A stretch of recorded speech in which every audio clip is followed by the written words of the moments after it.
नमस्कार दोस्तों, मेरे YouTube channel learn English with Angad में आपका स्वागत है। अभी इसके पहले वाला पार्ट जो हमने किया था वो था प्रेजेंट कंपल्शन और अगला पार्ट हमारा है उसका जस्ट पास्ट में। तो ये आज हम करेंगे पास्ट कंपल्शन।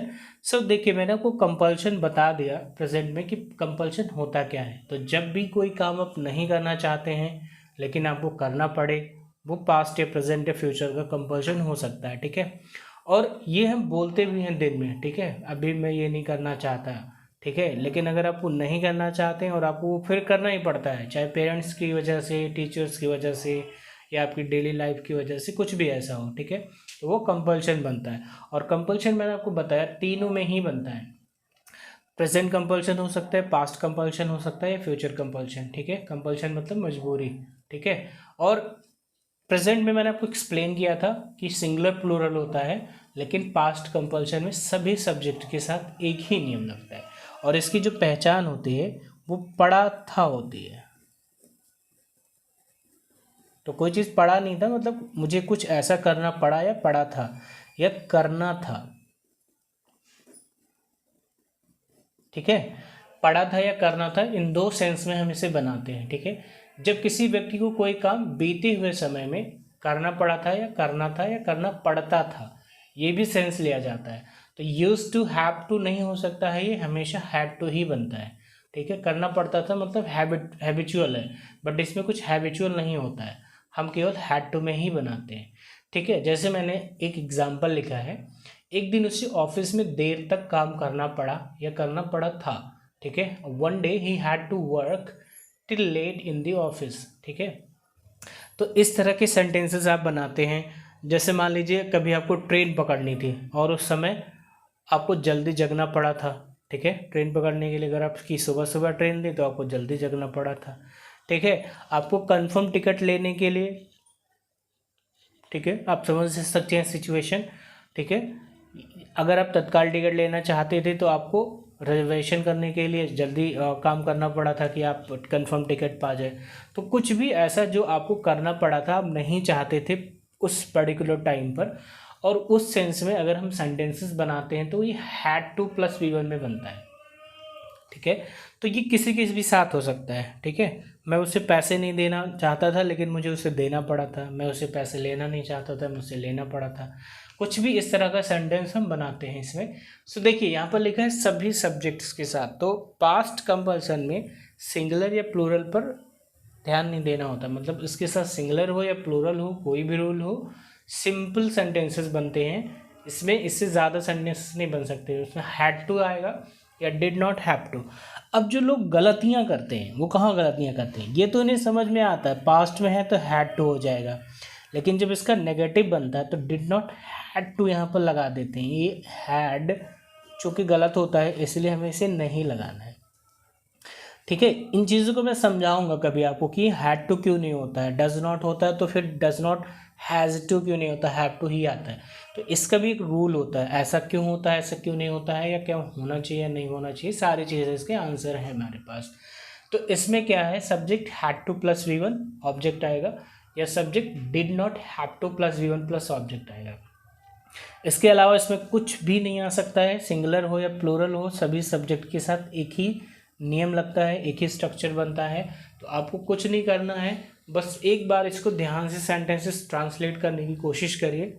बोलना हमें तभी आएगा जब हम इसकी रेगुलर प्रैक्टिस करेंगे। प्रैक्टिस का मतलब है अभ्यास, मतलब आप सुबह शाम दोपहर जब भी थोड़ा सा टाइम आपको मिले, 10 मिनट का वीडियो देखिए। ठीक है, सेंटेंसेस खुद हिंदी में बनाइए, फिर उनको इंग्लिश में ट्रांसलेट करिए। ये एकदम स्टार्टिंग है। ठीक है, लेकिन अगर आपको लगता है कि मैं हिंदी में ना बना के इंग्लिश में डायरेक्ट बना सकता हूँ, दैट्स बेटर। ठीक है, वो उससे भी ज़्यादा अच्छा होगा, क्योंकि वो फिर क्या होता है कि आपके माइंड में वो चीज़ें चलना शुरू हो जाती हैं, मतलब आपका माइंड डाइवर्ट होने लगता है कि आपको अब क्या चाहिए, हिंदी से इंग्लिश चाहिए डायरेक्ट। ठीक है, तो जिस तरफ आप जितनी मेहनत करेंगे उस तरफ आपका माइंड सोचने लगता है। तो ये बिल्कुल आसान है, मुश्किल बिल्कुल भी नहीं होता है। कुछ सेंटेंसेस मैंने यहाँ पर लिखे हैं, आइए मैं आपको दिखा देता हूँ। ये हैं सेंटेंसेस, जैसे मैंने लिखा है, पिछले संडे मुझे देर तक बस का इंतज़ार करना पड़ा या वेट करना पड़ा। Wait for the bus till late, tickets पाने के लिए मुझे लंबी लाइन में खड़ा होना पड़ा, stand in a long queue to get the tickets या टू गेट टिकट्स, ठीक है। तीसरा है उसे स्टेशन पर लंबे समय तक इंतज़ार करना पड़ा, so wait at the station for long time या लॉन्ग दोनों सही होता है, ठीक। सो अगला है मुझे अपना दरवाज़ा बंद करना पड़ा। सपोज़ करिए कि कोई फंक्शन या पार्टी चल रही थी लेकिन आप सोना चाहते थे और इस वजह से आपको आपके घर का दरवाज़ा बंद करना पड़ा। सो क्लोज माई डोर, यहाँ हो जाएगा आई हैड टू, ऐसे करके बनाएंगे। मुझे उसके पैसे नहीं लौटाने पड़े, return his money, did not have to return his money. तो ये तो रहे कुछ सेंटेंसेस। अब देखिए मैंने इसमें ऑलरेडी बता दिया कि इसमें ज़्यादा कुछ नहीं है, मतलब स्ट्रक्चर की अगर मैं बात करूँ एक ही नियम है, वो है had to plus V1, negative है तो did not have to plus V1, ठीक है। और ये सभी सब्जेक्ट के साथ है, अगर आप सिंगुलर के साथ बनाएंगे, प्लूरल के साथ बनाएंगे, ठीक है, तो सिंगुलर प्लूरल ही होते हैं इंग्लिश में, ठीक है, सिंगुलर नंबर प्लूरल नंबर। तो चाहे सिंगुलर हो हैड टू लगाइए, चाहे प्लूरल हो हैड टू लगाइए। नेगेटिव बना रहे हैं तो डिड नॉट के साथ हैव टू लगाइए। यही गलती सब करते हैं, ये आपको नहीं रिपीट करनी है। पहचान के लिए मैंने आपको बता दिया, करना था या करना पड़ा था, इस तरह का कुछ भी वाक्य के अंत में सेंटेंस के लास्ट में आ सकता है, ठीक है।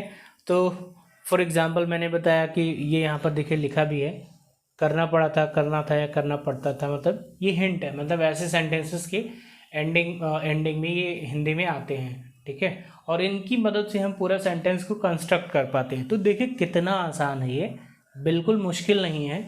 और जब आप सेंटेंसेस बोलते हैं तो आपके अंदर से वो कॉन्फिडेंस निकलता है, मतलब आप किसी भी सेंटेंस को कॉन्फिडेंट होकर बोल सकते हैं, ठीक है। और ये कब बोल सकते हैं, जब आप इनकी प्रैक्टिस करेंगे डे टू डे लाइफ में। जब भी आपको ऐसा लगे ये सिचुएशन हैड टू की है, प्रेजेंट कंपल्शन की है, तो प्रेजेंट कंपल्शन वाला जो भी नियम है उसको एक बार रिवाइज कर लिया करिए, मॉर्निंग में, इवनिंग में, नून में, जब भी आपको टाइम मिले, ठीक है। और इससे क्या होगा, वो दिन भर रिफ्रेश रहता है। तो क्योंकि मैंने भी सीखा था इसी तरीके से, ऐसा नहीं था कि 2 महीने में मैंने सीखा इंग्लिश और उन्होंने मुझे एकदम स्पून फीडिंग किया था, नहीं। वो भी पढ़ाते थे, 2-2.5 घंटे की क्लास होती थी हमारी वहाँ पर, और जब भी वो पढ़ाते थे तो उसके बाद बाकी अब 2.5 घंटे के बाद मैं बाहर होता था, हिंदी का माहौल, ठीक है। और उस हिंदी के माहौल में इंग्लिश को एडजस्ट करना इतना आसान नहीं होता। जब आप थोड़ा सा सीख रहे हो, सामने वाला बिल्कुल नहीं जानता हो, तो आप उससे क्या बोलेंगे, नहीं बोल सकते। तो मैं क्या करता था, मैं सुबह शाम जब भी मुझे थोड़ा सा भी समय मिलता था, मैं उसके स्ट्रक्चर को एक बार रिवाइज कर लेता था, जो भी ग्रामर पढ़ाई गई होती थी पिछली, ठीक है। उससे क्या होता था, वो मेरे दिमाग में बनी रहती थी, मतलब थोड़ी देर के लिए, 1 घंटा 2 घंटा, जब भी मौका मिलता था। और जब भी मेरे सिचुएशंस मेरे साथ ऐसी होती थी, कुछ भी ऐसा मुझे दिखता था, समझ में आता था, तो मैं मन ही मन उसे रिपीट कर लेता था। अच्छा ये हैड टू है, मतलब पढ़ा था इनको, या कोई सामने वाला ही बोल रहा हो, ठीक है। अगर आपको समझ में नहीं आ रहा तो सामने वाला जब बोल रहा हो वो सुनाई पड़ता है। तो इससे क्या हुआ कि मेरे दिमाग में वो इंग्लिश का स्ट्रक्चर धीरे धीरे सर्कुलेट होने लगा, मतलब चलने लगा, और मुझे ये समझ में आने लगा कि इस सिचुएशन में ये ग्रामर यूज़ होती है। फिर धीरे धीरे मैंने उन चीज़ों को बोलना शुरू कर दिया, ठीक है। तो अभी तो मैं ट्रेन नहीं कर रहा आपको, क्योंकि मैं कोई लाइव क्लास नहीं ले रहा, नहीं मैं आपको दिखाता how we make people speak, how I train people and they achieve that thing, that to get confidence, to get the things that they can speak it in a nutshell, I mean I would say not nutshell, but they can speak in some days only, ठीक है। सो कुछ भी करने के लिए हमें practice की ज़रूरत पड़ती है, और ये वीडियो आपको बहुत मदद करेगा। कुछ सेंटेंसेस की प्रैक्टिस के अलावा कुछ हम जैसे मैं बोलना चाहता हूँ कि मुझे उसके साथ समय बिताना पड़ा था, ठीक है, जब मुझे उसके घर जाना पड़ा था, मुझे उससे बात करनी पड़ी थी। तो इस तरह के जो सेंटेंसेस हैं वो डे टू डे लाइफ में अगर आप नहीं बोलते हैं तो सामने से सुन सकते हैं, जब भी कोई बोल रहा हो। मैं ये नहीं कह रहा कोई यही बोलेगा, बट आपको फिगर आउट करना है कि वो क्या बोल रहा है और क्या ग्रामर यूज़ होगी। सो आज के लिए बस इतना ही इस वीडियो में। दोस्तों मिलते हैं अगली वीडियो में अगले टॉपिक के साथ। अगर अभी तक आपने मेरे चैनल को सब्सक्राइब नहीं किया सो प्लीज़ कर लीजिए, इट्स अ रिक्वेस्ट। वीडियोज़ को शेयर करिए, लाइक करिए, कमेंट करिए, ताकि आप दूसरों तक इन्हें पहुंचा पाएँ, और वो भी जो सीखना चाहते हैं, जिन्हें अभी नहीं आइडिया है कि बेसिक से कैसे सीखते हैं, उनकी भी मदद हो पाए, ठीक है। So thank you so much for subscribing and watching the video. Have a great time. मिलते हैं अगली वीडियो में अगले टॉपिक के साथ। Bye bye, take care.